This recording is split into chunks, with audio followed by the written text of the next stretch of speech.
Need anything here? No, I think I'm good. Good.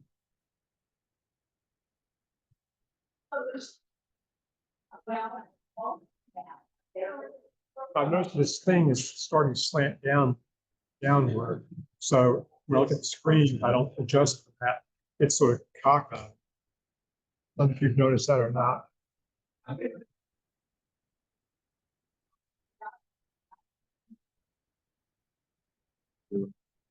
Yeah.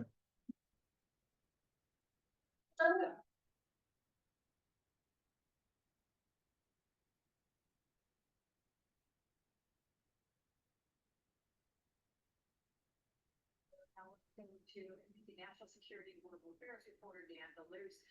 Dan, what's new this hour from the Pentagon? So the Pentagon, I think, was very pleased with how this operation went, and General Kane, the head of the Joint Chiefs.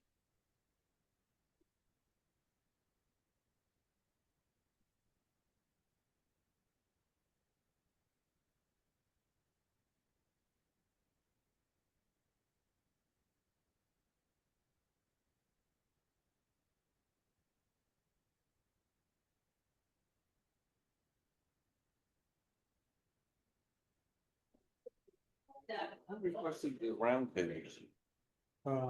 Brad, he likes that setup better. You like it? Cause the things, it looked good last time, but. With the round. Testing, 1, 2, 3, testing.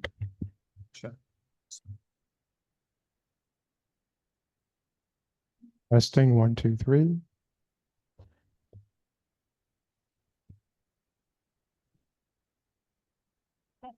Is that a mic up there? Mic, is that a mic holder up there? Michael. Yeah, I can't Wow, be it wasn't the fine. last one either. Anybody report it? Yeah, where is that?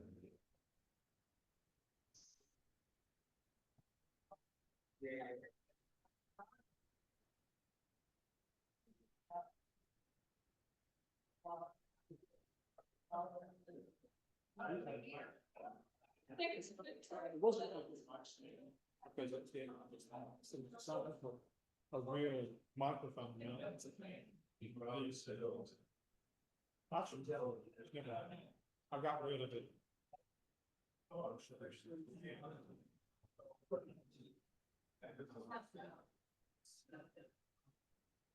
Testing, 1, 2, 3, testing, 1, 2, 3. Jim.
Testing 1, 2, 3.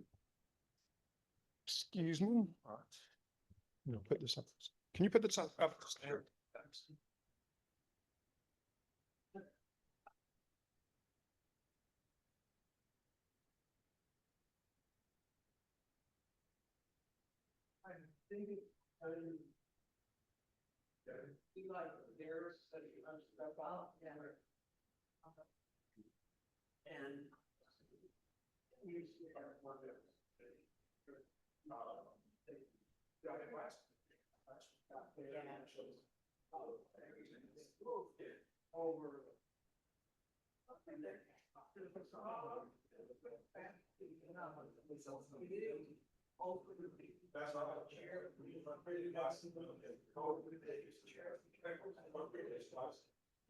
Right, yeah.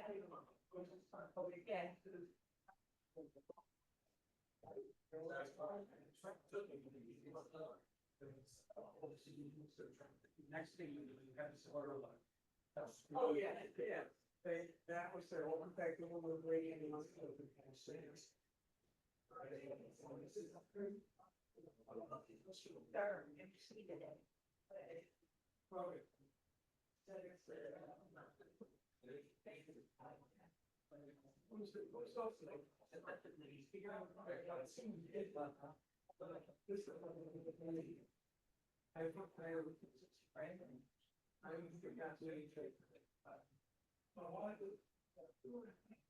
I just make a point of it, if it's not me, at least.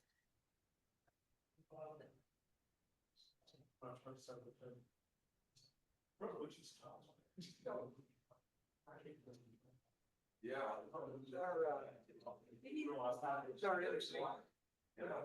Sorry, let me know who the MC is. I'm looking it up right now. Cause it was in the newsletter.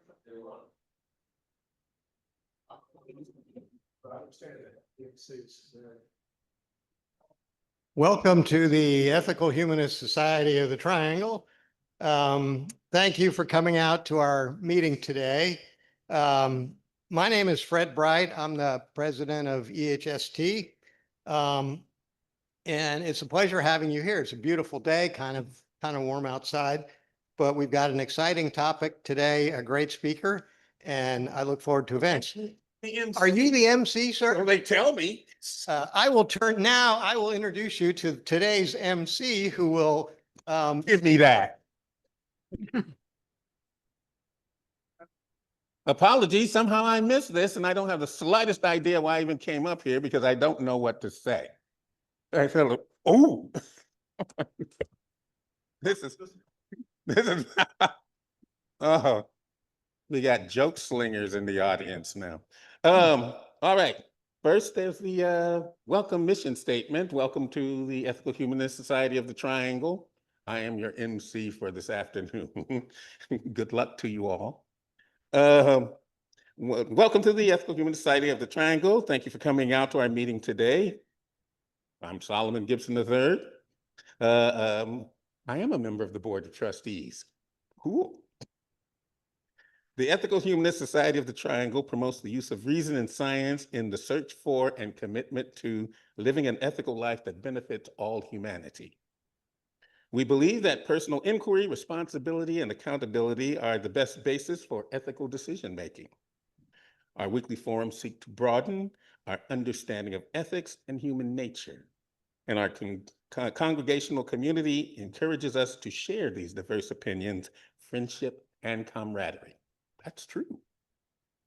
We welcome everyone to share in our journey. Certainly do that too. If you would like more information about our community, please ask me, well, and any of our membership. There's a visitor sign-in sheet and some literature at the greeters table over there where Amy is. Due to the ongoing pandemic, we remind you to please observe social distancing. Masks, although not required, are recommended.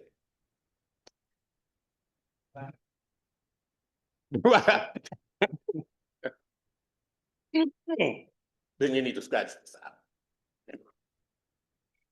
All right, at this time, we will be taking joys and concerns. Any hands? Chris? I have uh, a joy and as well as a not maybe not a concern, but a sorrow. Last week was my brother's memorial service in Memphis, Tennessee. So I attended that. It was at a church and it was a traditional Christian sermon, homily, which focused more on Jesus than on his life. But some of his children and grandchildren did speak, so that part was good. But it was a joy to see. So the joy part is two parts. The joy part is that it was good to see my brother Mark's family, that is his wife and then his children and grandchildren. I haven't seen them in years and may not see them for many more years. The other joy I want to share is that I'm now the owner of a Chevy Bolt 2023. I bought that after the insurance company gave me the money from my Prius Prime, which was totaled when I had an accident just a couple of weeks ago. So I'm now driving a fully electric car and I'm enjoying it. Excellent. Well, my wife Marge turns 83 years old on Tuesday, so congrats.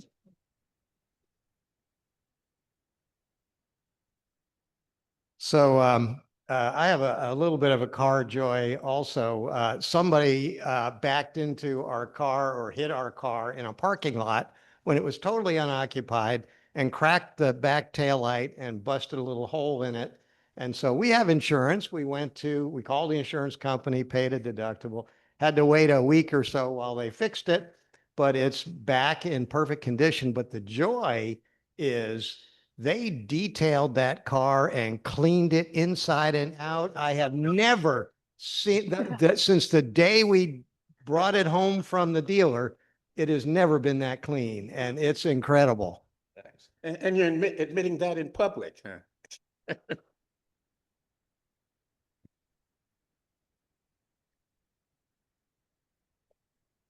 Kind of like Chris, celebrations of life don't really fall under joys and concerns, you know.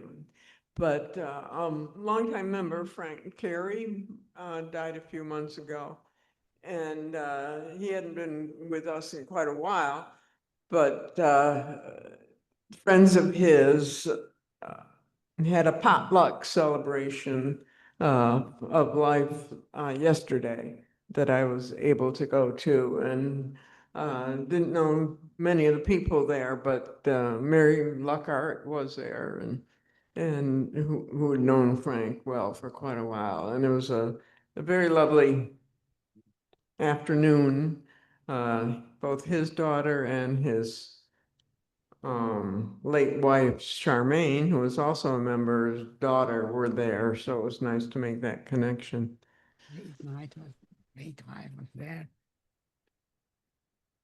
Maura?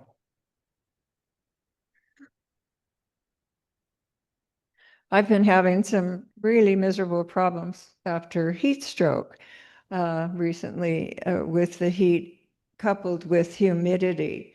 And my joy is I've been watching the humidity, and it has an inverse relationship with heat. The hotter it gets, the lower the humidity goes. So that's my joy. My concern is it's still too hot to go outside and work in the garden. I'm actually going to go back to the celebration of life comment. And really, this one is kind of a joy. One of our Cardinal Singer members, Teresa Burt, died last fall. She had like stage 4 cancer, and she fought it for a while, and then she decided that was enough. And she set everything up and decided to wait until June for her celebration of life because she wanted her grandson to be all done with college. And so next Saturday, we're going to that, and we're going to be singing at it. And I think it really actually will be joyful. And she's going to have so many people because she was a nurse and she taught nursing and she sang, she did all these things. So it'll be good. Any other joys and concerns? Amy? I had you fridge. Yeah, I have a concern, and that's what's going on in the Middle East, and I guess we'll just have to wait and see, but I just don't like it at all. Charm. All right. That's all. Opening words. Who's today's? Jan.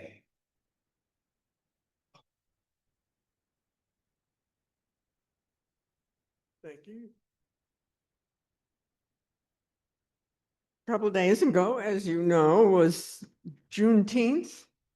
And Andy and I went to Pittsburgh to the festival that they had there, which was mostly either nonprofit or for-profit booths that were set up, different organizations, and then there was also music and food and all that good stuff. And it got me wondering a little bit about the origins, which I knew about. According to my source from the Britannica online, on January 1st, 1863, Abraham Lincoln issued the Emancipation Proclamation declaring freedom for enslaved people in Confederate states. My wonder was that we've always, I think, kind of heard that, all right, people didn't know about it, but it felt to me that the information should have gotten down there somehow before those 2 years happened, before it was officially delivered. And however, the chat bot that was created this little message says news traveled slowly in the 19th century, especially in Texas, which faced postal service challenges. Some historians believe that the news of emancipation was purposely withheld by slaveholders to maintain control over enslaved people and plantations. Other theories suggest that messengers were stopped from delivering the news, or that there was a conspiracy to delay the information to allow for one more harvest using enslaved labor. But then on June 19th, 1865, Union soldiers arrived. Major General Gordon Granger issued General Order Number 3, informing enslaved population of their freedom. And of course, the anniversary of this day is known as Juneteenth, commemorating the end of slavery in the United States. The first celebration was held the next year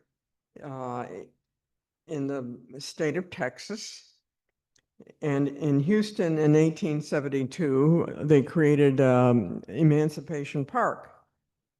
And since then, there have been many celebrations among the African-American community, and often lift up every voice and sung the African-American national anthem, read food and drink, reflecting cultural African practices is often part of the ceremonies. The color red is very important.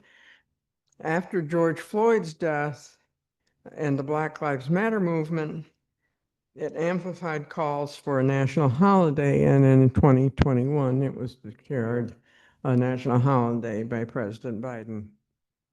And I just think that the DEI killers in the nation must just be going crazy thinking that this is remaining a national holiday, but hopefully they will not do anything about it.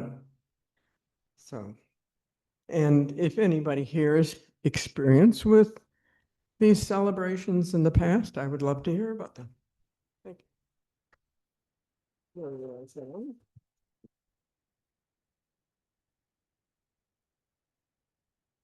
Okay, at this point, I'm to introduce our speaker. I have no information up here.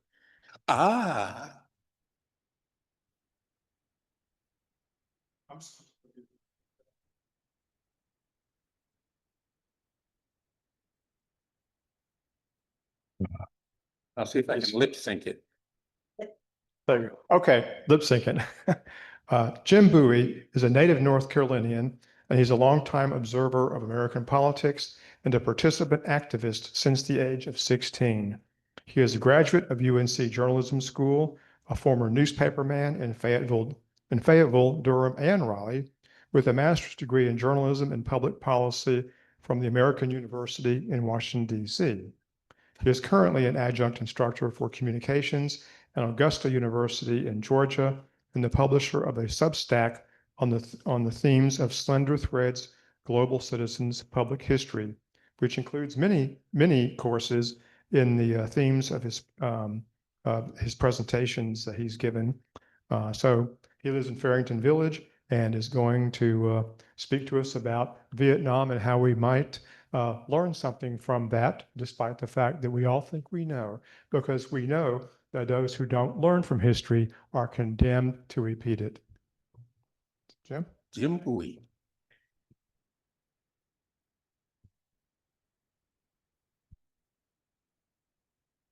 Thank you. Now let me get this thing going.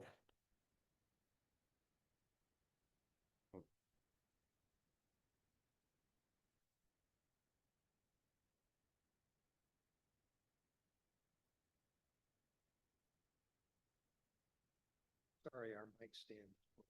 Okay. So is that it should go. There you go. Okay. All right. All right, great. Okay. All right. Well, thank you very much, Chris, for that introduction. So I've been thinking about this topic for several years. First of all, I would just want to know a little bit about the audience. Who here remembers the Vietnam War? Judging from the gray hair, I would guess everybody does. But, well, you know, if you remember the 60s, that means you weren't there. If you can't remember the 60s, that means you were there. You've heard that, I'm sure. Anyway, so we'll think about that, and at the end of the presentation, we'll talk a little bit about what you remember of the Vietnam War. There may be some parallels to what we're going through now in terms of social division, my guess. And we had not only Vietnam, but we had civil rights going on at the same time.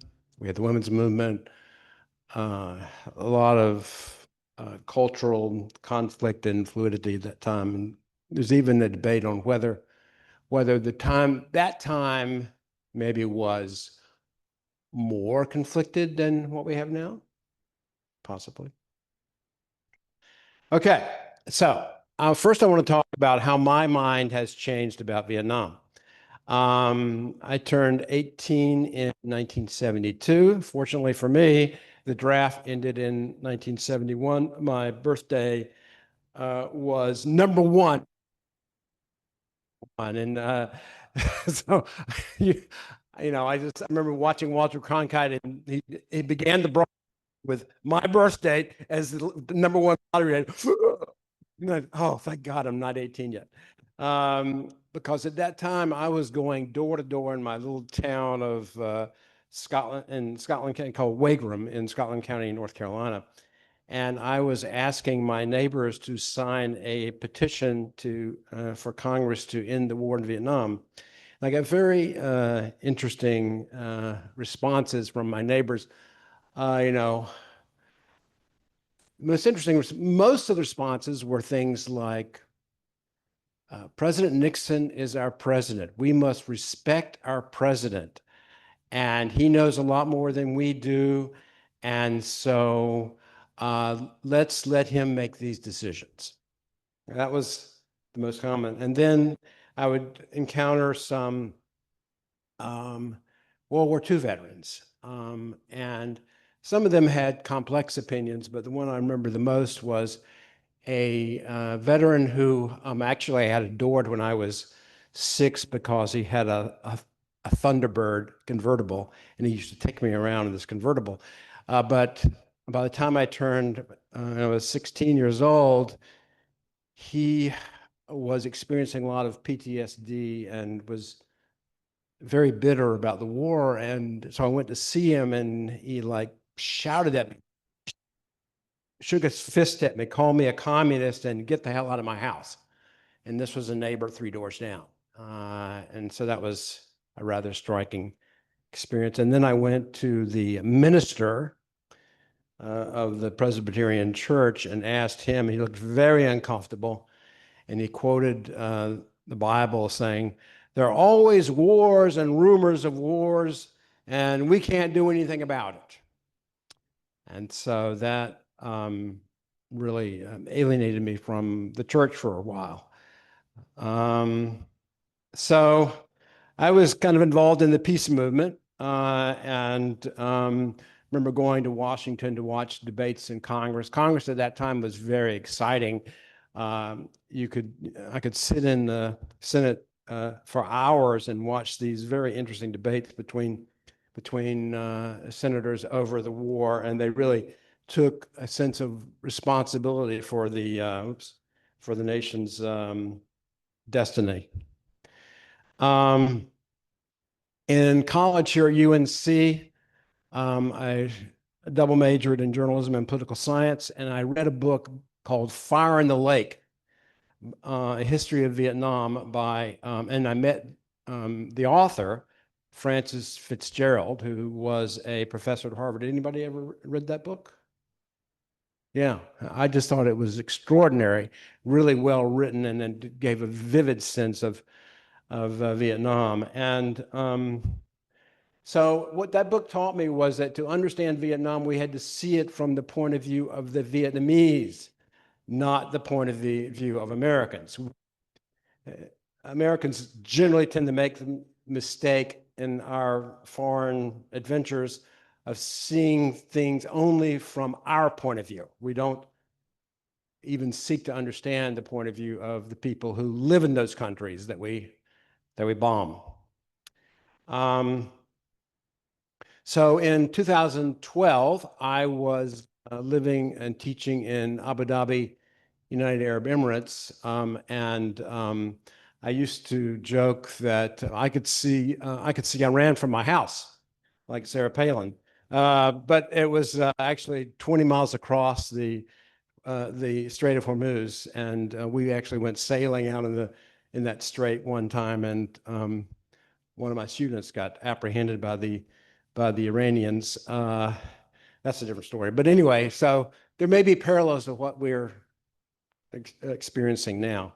But anyway, while living in Abu Dhabi, I could travel most anywhere in the world for about $200. And so my wife and I decided to spend about 3 weeks in Southeast Asia. And we went to Thailand, Cambodia, and Vietnam.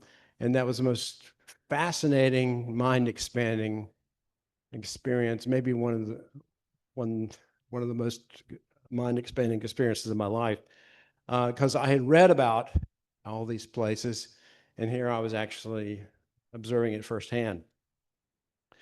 We hired a Vietnamese historian who led us on tours of important battles and strategy sites.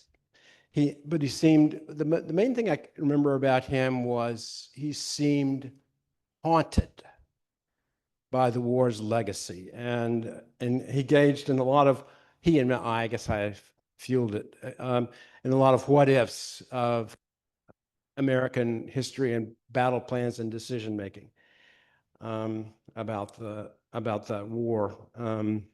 But ironically, he's probably, because that was his job, he was probably one of the few Vietnamese to even remember the war. Most of the Vietnamese were born, the vast majority were born after the war ended. It's not a society that seems to honor or study history very much. It's really more about culture and ritual and what's happening now, right? So, anybody know who this is? Ho Chi Minh. Yes. Ho, ho, Ho Chi Minh. That's right, yeah. And he's still honored with a bunch of statues and portraits around the country. And so he's an iconic figure. So iconic, though, that they're also, I noticed on my first night in Saigon or Ho Chi Minh City, they had this huge picture of Colonel Sanders and I couldn't, is that Colonel Sanders or is that Ho Chi Minh? You know, and that was one of the most, and what was most shocking is that right next to the Colonel Sanders Ho Chi Minh Kentucky Fried Chicken, Southern Fried Chicken store, there was an Apple store, there was Starbucks, and I began to think, well, who won this war? You know, the presidents or the American corporations were all over the place. So, yeah, Ho Chi Minh. Does Ho Chi Minh look like KFC's Colonel Sanders to you? Because I want some fried chicken when I see him. I guess that's a culturally ethnocentric statement to make, isn't it? Okay, so in my study of Vietnam, I came upon a number of turning points. The first was in 1945 when Ho Chi Minh wrote a letter to Harry Truman seeking U.S. support for the independence movement in Vietnam. And he wrote in that letter, he had great admiration for George Washington, for the American efforts to extract themselves from British colonialism and establish their own nation. And that's exactly what he was doing there. Well, Truman had a lot on his hands at the time. It was right at the end of the war, and he ignored him. And that may have been a terrible thing that he ignored. He sort of asked, well, now, where is Vietnam? And it's a little kind of, and not important compared to the decisions that he had to make, he thought. In the 1950s, there was a very intelligent diplomat by the name of Edward Lansdale, who had this approach toward Vietnam of winning the hearts and minds approach. And he was an advisor to South Vietnamese President Diem. So things seemed to be going well, relatively well. After the French were kicked out in 1954, they lost at the Battle of Dien Bien Phu. And then the Americans, in contrast, seemed to be much less colonial in their approach. They didn't just want to make Vietnam the 51st state, or so it seemed. Anyway, but Lansdale got transferred, and Diem's was assassinated in 1963, probably with CIA assistance. Robert Mack, which is the Secretary of Defense, went to Vietnam after that, came back and did a press conference. Oh, things are going really well. And then turned his back, talked to his advisors and said, things are going to hell there. Basically, he was being propagandistic, and when he had a lot of worries about what was happening. Then in 1964, there was the Gulf of Tonkin incident, in which it appeared that U.S. Ships were attacked, but were they really? And Lyndon Johnson, escalation of the war with more than 100,000 U.S. troops. Congress just kind of rubber stamped the Gulf of Tonkin resolution, and there are only very few members of Congress at that time who actually voted against it, who turned out, in retrospect, to be heroes of the anti-war movement. In 1968, there was this was in January, February of 1968, there was the Tet Offensive, made in the media as a terrible U.S. South Vietnamese loss, but later history suggests otherwise. And then in 1972, Henry Kissinger, just before the 1972 election, Secretary of State Henry Kissinger went on television and said, "Peace," and then we're going to achieve peace with honor. And this was actually a kind of a political deception, because it did not really look like they were going to be, we were going to achieve peace with honor and win the war.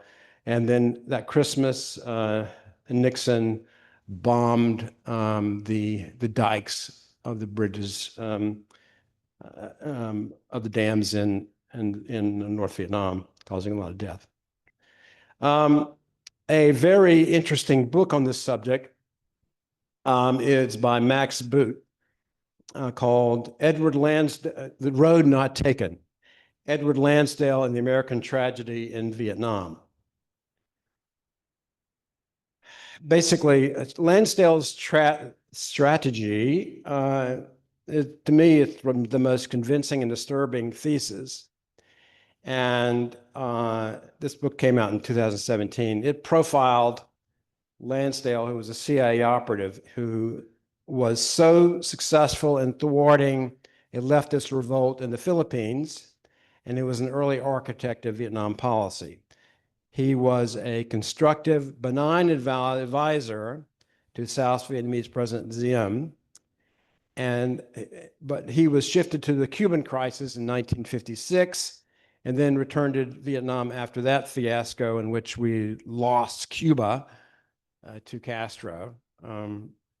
And then, because Cuba was taken over by communist revolutionaries, and then so he was sent to Vietnam to somehow salvage it. And Boot contends that if the U.S. had followed Lansdale's early Vietnam strategy, the course might very well have been different. Without Lansdale's influence, Diem became paranoid and reactionary and set his country to become, within a decade, a failing state kept alive only with heavy infusions of American blood and money.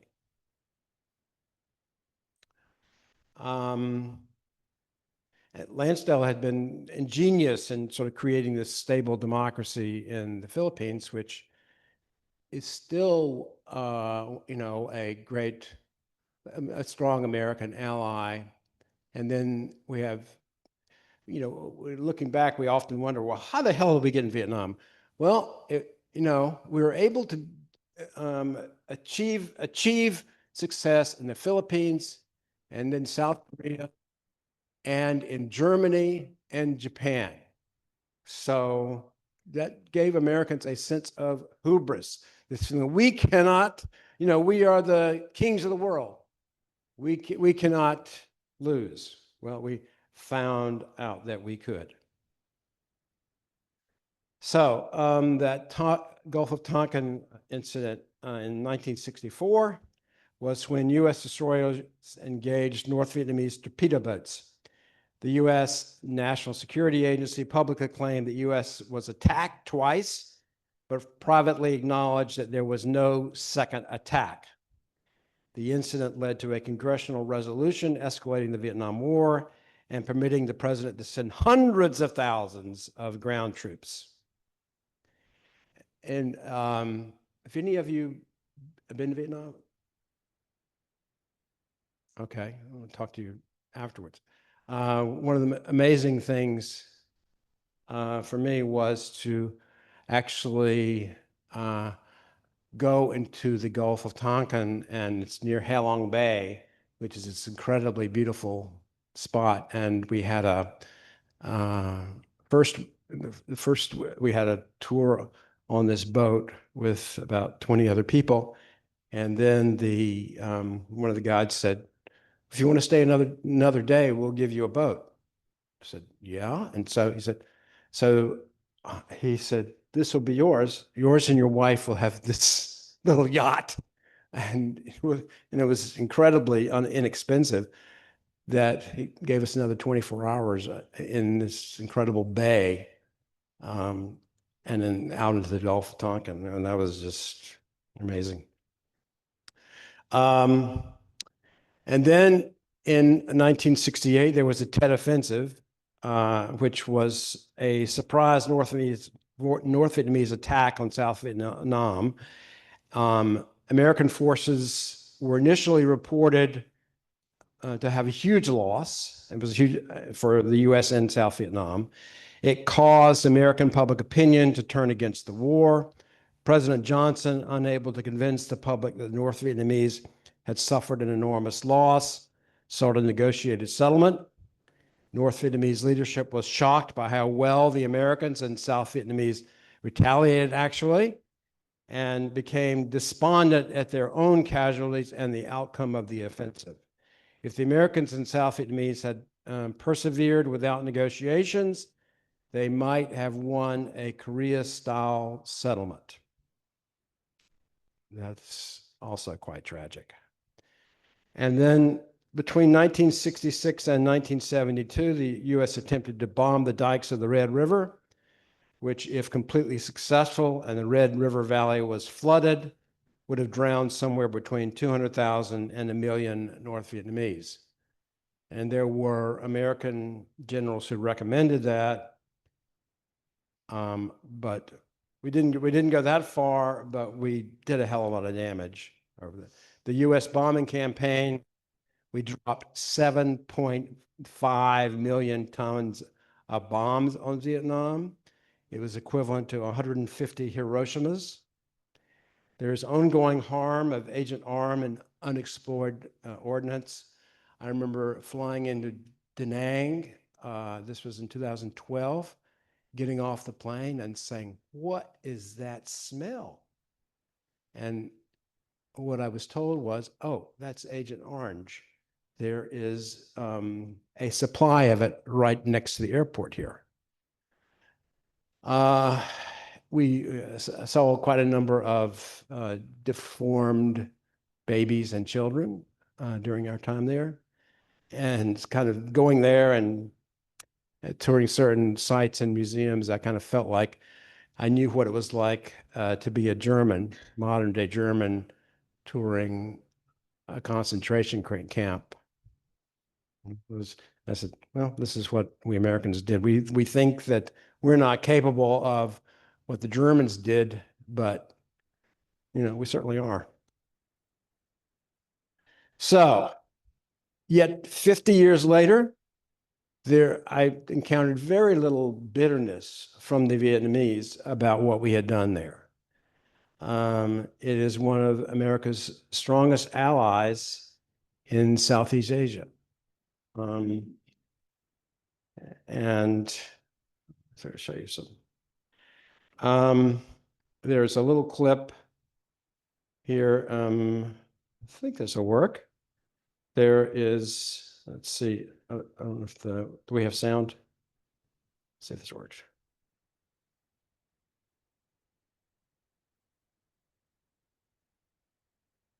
I don't think we have sound.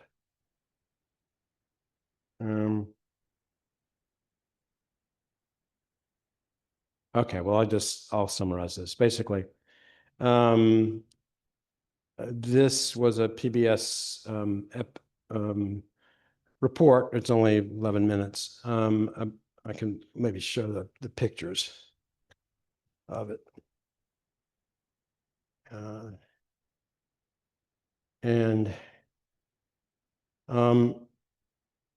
Vietnamese are basically much more afraid of the Chinese than they are of the Americans. And yet, and so they look to America to supply them with with weapons. They are fiercely independent. And I think that's the main thing, that they do not want to be conquered by anybody. And so that's been their modus operandi for many years, I would guess, for hundreds of years, actually. And they are currently, this report shows that they are currently very concerned about the Trump tariffs and the potential impact on the Vietnamese economy. And because the tariffs were going to really have a huge impact. They produce a lot of textiles for us here in America. And so they're they look to the U.S. as an ally, but the tariffs might change that.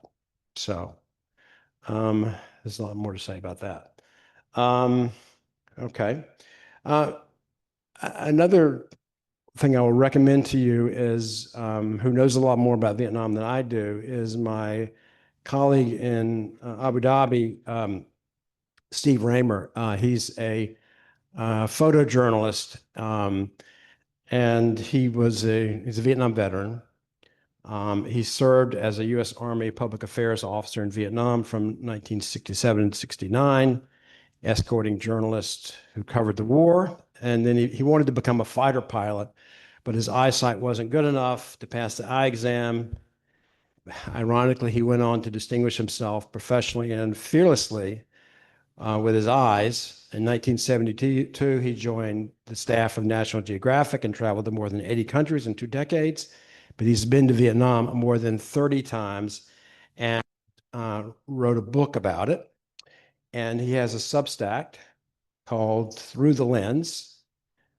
On this day of solemn remembrance, the Vietnam War ended 50 years ago today. That was April 30th. As I stand at the Vietnam Veterans Memorial in Washington, D.C., I'm comforted in a small way by knowing that I'm one of the thousands of U.S. veterans who have returned to Vietnam, 24 times in my case, to work to reconcile our two countries.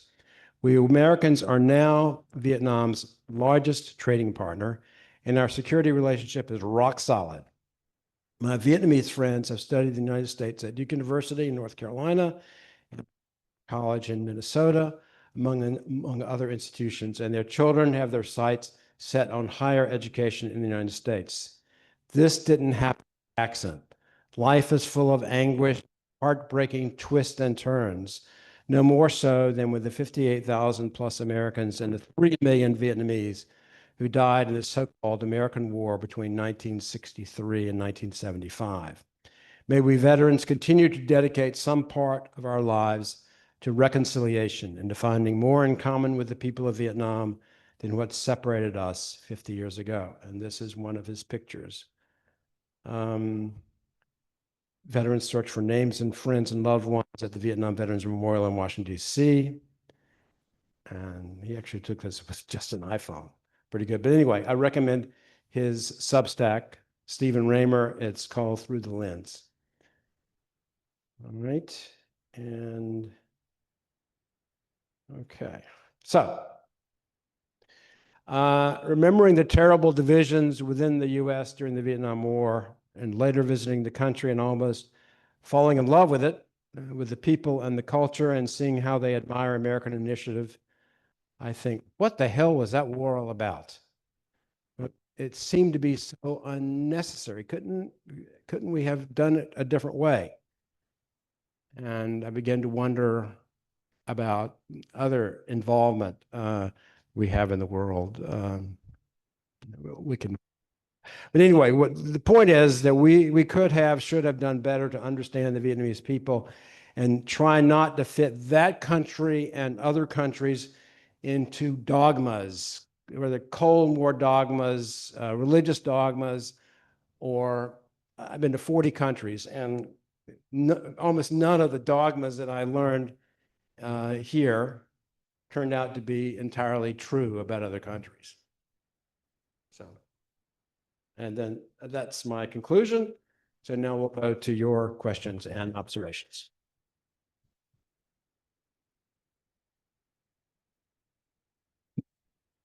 Okay.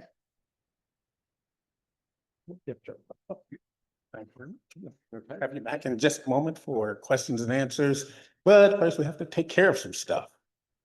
Let me see. I don't remember the order, but we passed the baskets.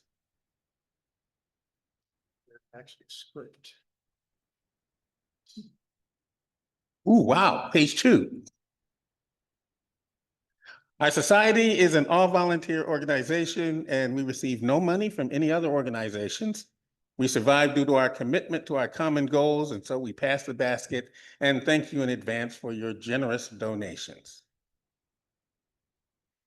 Now, while that is going on, the rules for Q&A, although many of you are familiar with them, raise your hand, wait for the microphone that Todd has, ask only one question at a time, allows others to ask their questions, and let everyone get a chance to ask a question before asking a second question. And Todd will be passing around the microphone for questions. We recognize all who have questions, and so please keep your questions brief. Hands? Hello? Oh, should I ask my question now? Yeah, sure. Okay, I thought you were going to speak. Yeah.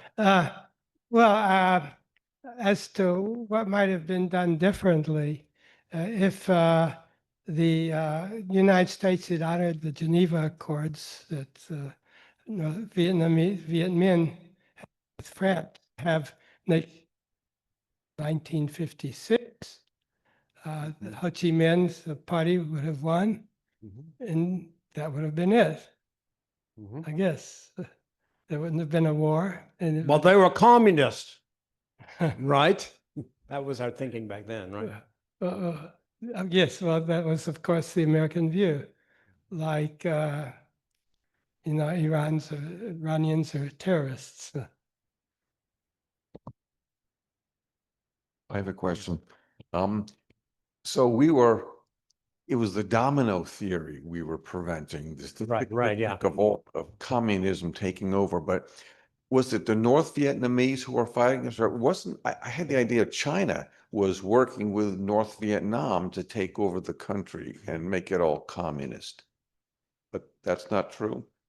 Well, I think there was I think the Chinese were working to get the Americans out. Warn them out, right? But they had their own agenda as well, which I don't think they were trusted by the Vietnamese either. Okay, they weren't fighting with North Vietnam against us. I don't, but there was a war. China and Vietnam had a war a couple of years after the Americans left. Yeah. I think in 78 or something like that. Yeah.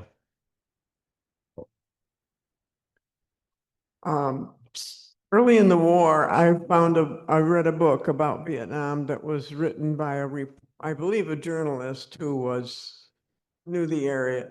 And what I remember from it, he talked about China and North Vietnam being enemies, that that they were concerned about being taken over by China. Their communism was more closely related to Russia. And the whole business of the U.S. involvement was this domino theory that I think Eisenhower came up with, or was promulgated During that time, yeah. That if Vietnam toppled, then it'd be Cambodia and Laos and the whole works. So that was what was being, what the propaganda was. Right. That's right. Yeah. Three quick things I want to say. Yeah.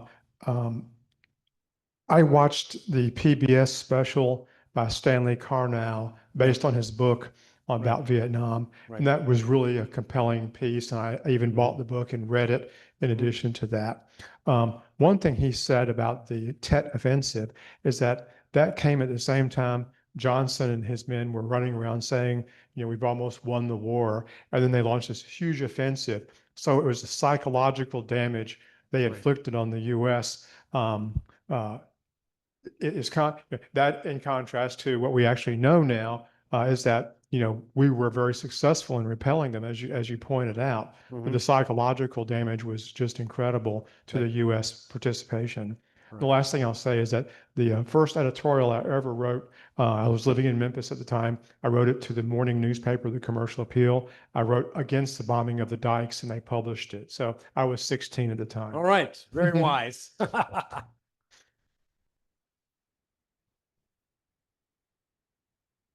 Well, one thing about the Vietnamese history is that in about 100 AD, the Chinese started occupying Vietnam for 1,000 years.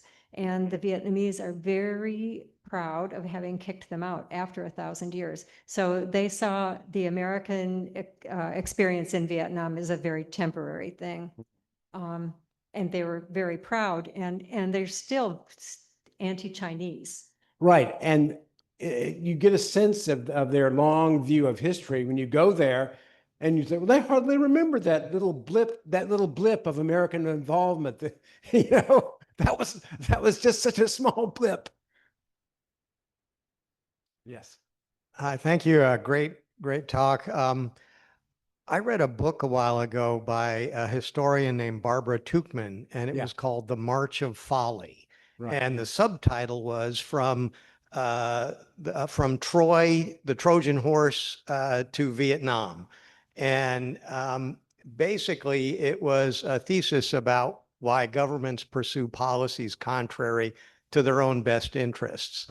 And to some extent, I think both Vietnam and Korea even can be put into the same boat in the fact that in both cases, the leader of the opposition, Kim Il-sung in South Korea, or in North Korea rather, was really a anti-Japanese person, and the only person he could find to support him was the Soviet Union at the time, and so he didn't care. He wanted to get rid of the Japanese. He was a resistance fighter and so when the war ended and the U.S. occupied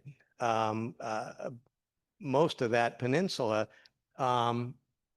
they had a choice of what they were going to do, and this guy's communist. We have to get rid of him. Right. But they ignored, and they put a lot of former sympathizers in charge in South Korea, because that's what they did in Germany. They put former Nazis in charge of villages and stuff because they needed competent administrators. And that ended up making that war become a part of this domino theory problem, and the same pattern seems to have repeated itself in Vietnam. Is there a way out of pursuing policies contrary to your best interest? Can governments stop doing that? Well, I think that if you have people trained in the culture and the language of the society that you're thinking of invading or occupying or even having relations with, then that's what we need more of. We seem to be firing and getting rid of a lot of scholars of the world. But I think that's the way you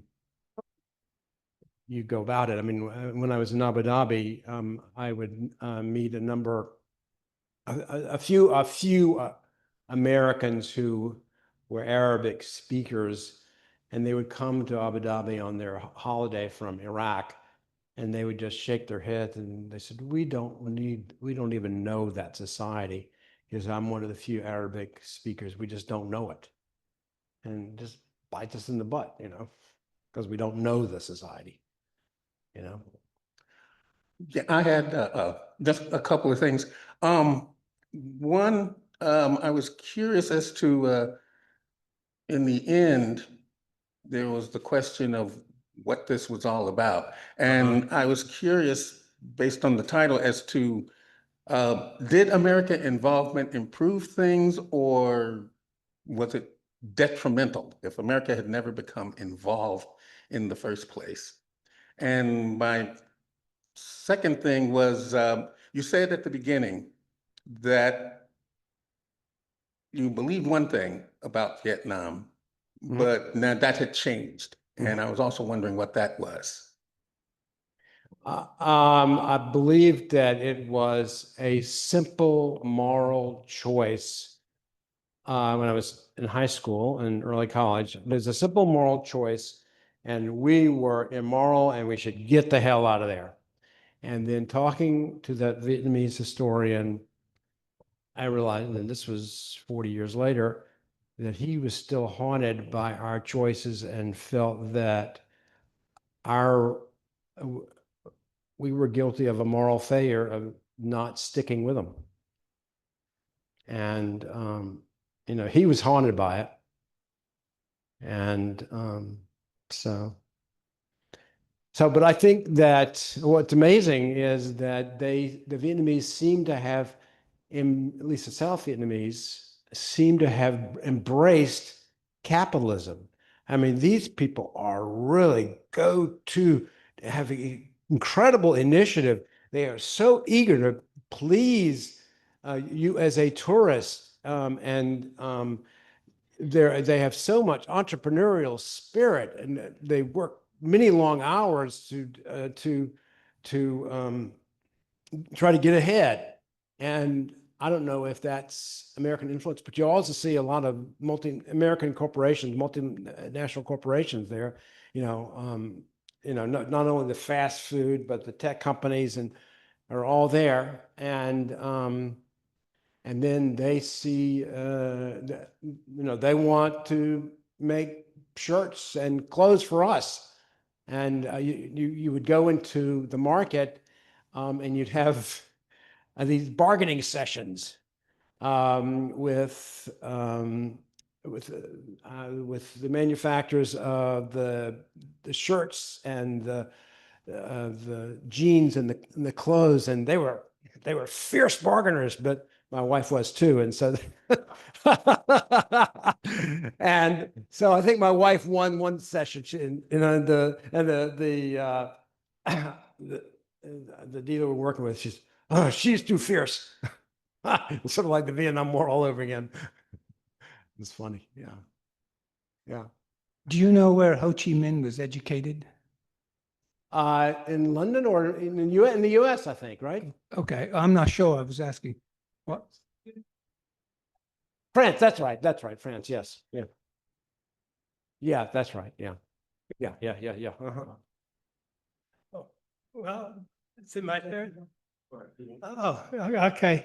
I didn't think of the right retort to your retort about the Americans not honoring the agreement to have an election in 1956 that the Viet Minh would have won. And you said, as was the American propaganda, oh, they were communists. Right, yeah. But the Americans, on the other hand, in preventing holding the election for nationwide unification, were anti-democratic. Yeah. So exactly. Even the people of the time could be questioned, is it worse to be communist or to be anti-democratic? Right. And we could ask America also about its reaction to Cuba, which there wasn't an election, but Castro was the popular leader. And so they put a siege on Cuba, and also Israel in Gaza. When they democratically elected Hamas, they immediately placed them under siege, leading to the situation we have now. And Iran as well, when they elected Mossadegh in 1953 or something like that. Yeah. And we toppled them. Yeah. Two things. You were saying how successful we were in the Philippines, and based on that model, other things. Yeah. Decisions were made for Vietnam, but I've read a lot of reports and even some books written by some of the few people who survived the Bataan death marches. And I had come to the conclusion we weren't all that successful in the Philippines. We're just doing our stuff to make it up. So it looks pretty good to save face. And that, to me, is one of the things that's been consistent, unfortunately, all along in history told by certain people in the United States.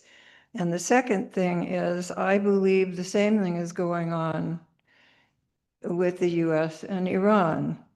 Very few people understand Iran and Persian culture and ever have a chance to take the time to indulge in that.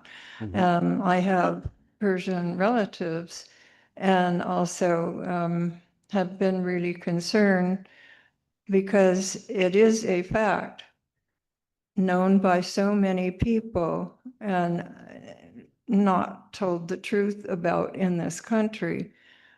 Iran had no interest in making nuclear bombs and does not want a nuclear war. And we're enriching uranium to the degree that they could use it for nuclear power plants. And the only reason we don't have the accord, the Iran accord, is because Trump didn't want Obama or anyone else to get credit for that. And so took us out of it. Who would trust any agreement with Trump and his sycophants? I mean, honestly, all of these lies and all of these pretend histories and not understanding the other cultures, including Palestinians, have just made this world a big mess, and it's scarier than it's ever been. And do you see that we don't what do you think? We don't understand No, we don't Persian understand. culture at all. No, we don't understand at all. And so we'll see. I did hear an Iranian native on the PBS NewsHour the other night, in which she was an advocate for the democracy movement there, and she almost seemed to come out in favor of regime change against the fascist government, but she said it needed to come from within and not from external forces. And so that's the question. If we push it along, that could be a complete disaster. The Pottery Barn rule, you break it, it's yours.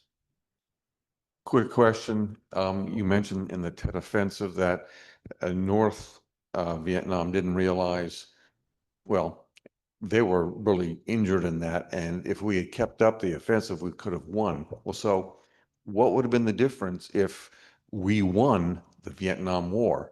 How would things be different now?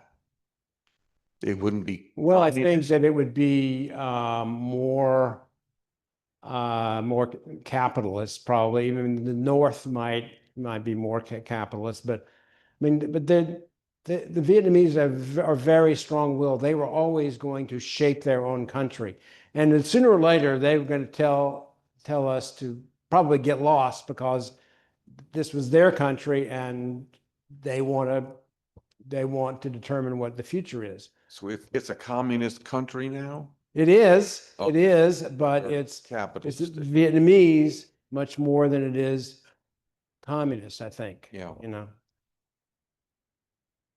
I was struck on my visit to Vietnam that everything bad that happened in the last 50 years is the fault of the American war. And the same is true in Iran.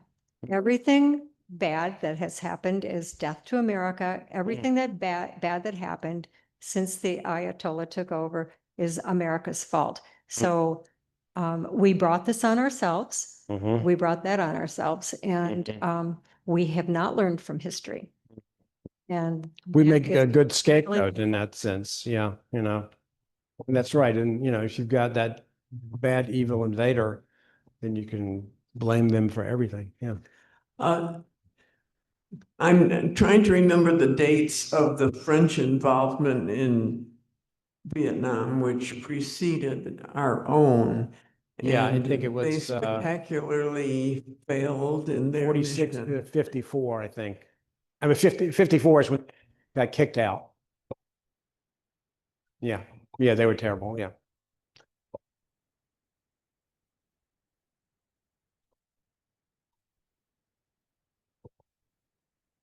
I agree with your concern and the woman you were mentioning, talking about regime change. I was in the Soviet, my husband's Ukrainian, was in the Soviet Union when it still was the Soviet Union. And it was just at the time in the late 80s at Perestroika and Glasnost, the change.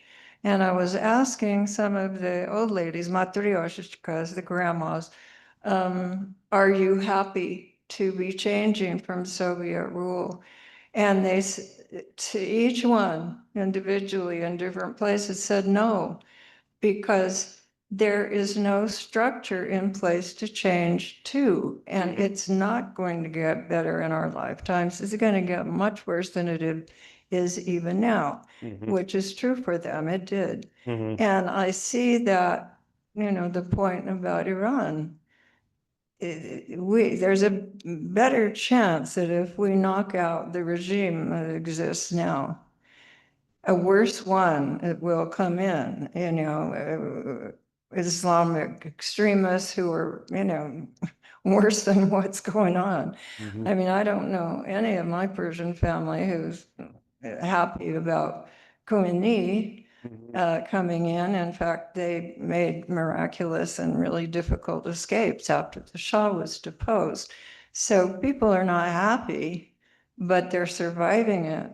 And I think coming from within is important, but that structure needs to take time to organize and be in place. We're making such a big mess there. It's just really, it's just heartbreaking. And I don't know if there's anything we can do about it now. Can we, what can we stop? I mean, Trump loves to be emboldened by big war. Well, I think that we can support people in Ukraine.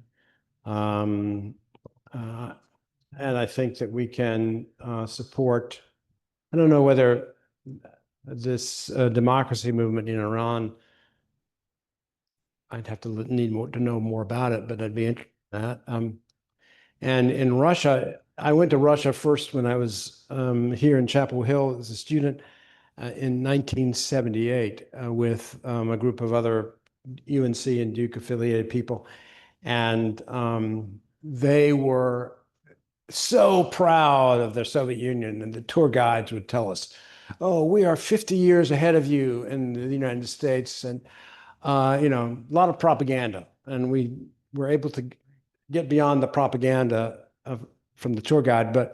And then I went back in 2007, and the tour guide then said, "We're 50 years behind you in the U.S." You know, we don't know who we are. We are lost. We are lost as a country. People, there was this sense of foreboding and depression among people there. It was wintertime, so first time I went was in spring, so maybe that was part of it. But there's certainly a sense that they had lost confidence in the world. I think that Putin, he's a strong man, and you know they don't like him, but they say he's our strong man, and he makes the trains run on time or whatever. I kept thinking of all the horrible Republicans that got us into the wars in Iraq and Afghanistan and Trump with Iran and things. And what horrible Republican president got us into the Vietnam War? I mean, it was John F. Kennedy. John F. Kennedy and Lyndon Johnson, right? Yeah. Yeah. How did Kennedy? What was the thinking of him sending? I think it was an American mistake. It goes all the way back to that post World War II hubris, the belief that we were on top of the world and we conquered Japan, and we conquered Germany, and we're conquering Korea, and we can't be beat.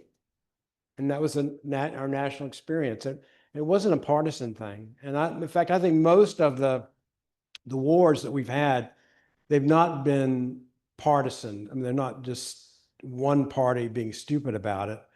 I mean, the Iraq War, we forget, there were a lot of Democrats, including John Kerry and Hillary Clinton, who voted to authorize force in Iraq and On the line of yeah. weapons of mass destruction. Right. Yeah. Okay. Yeah. Anybody else?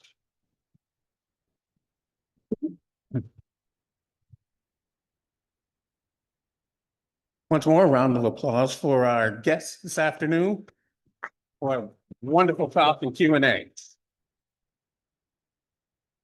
I would like to apologize to the membership for my lack of having any knowledge of what my responsibility was. I actually thought I looked at the list and I didn't see my name there. Clearly, I missed it. So apologies for my being kind of inexperienced at all this. This is my first time. So with that said, our closing words. Oh, announcements, sorry.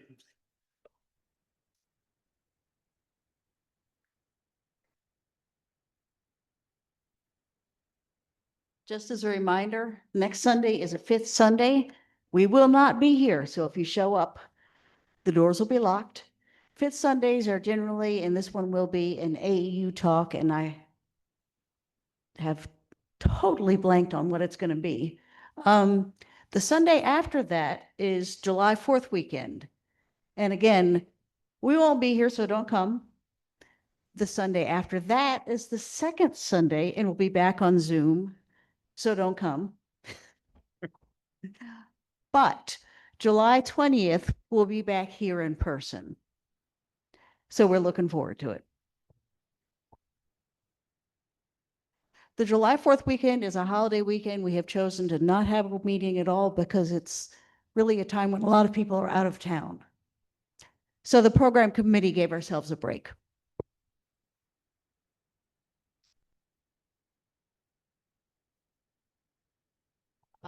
This Wednesday will be Humanist Happy Hour in Pittsburgh. I will try to set us up a reserved table at the mod where we used to meet. They told me last time that, yeah, we can do it. They will make, even though they're not always open on that side, they're open on the band, big open side. But she says, if I make a reservation, they'll make sure that there's a server for us on the quiet side.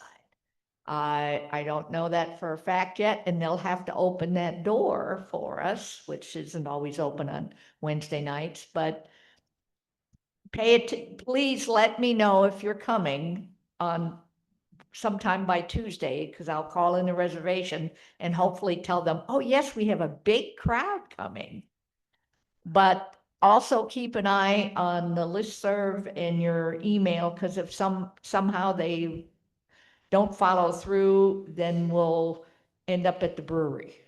But I will let you know ahead of time. We're going to try for the mod, which is right next to Doherty's. We used to meet at the mod all the time. There's good parking on just across the street, and so we'll give it a try.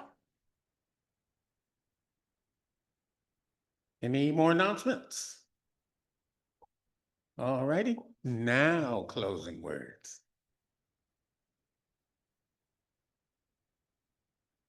Thank you.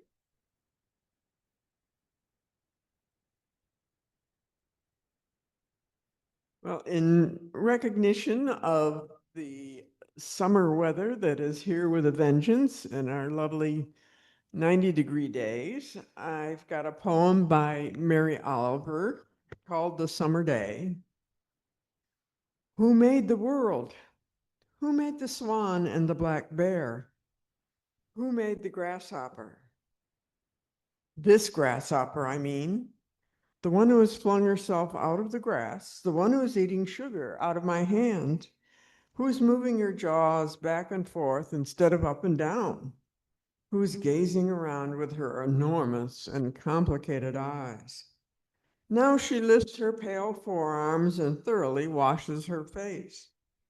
Now she snaps her wings open and floats away. I don't know exactly what a prayer is. I do know how to pay attention, how to fall down into the grass, how to kneel down into the grass, how to be idle and blessed, how to stroll through the fields, which is what I have been doing all day.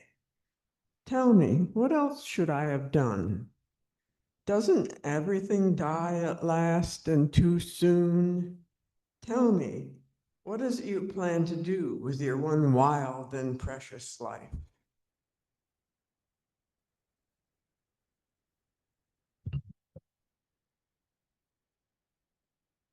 All right.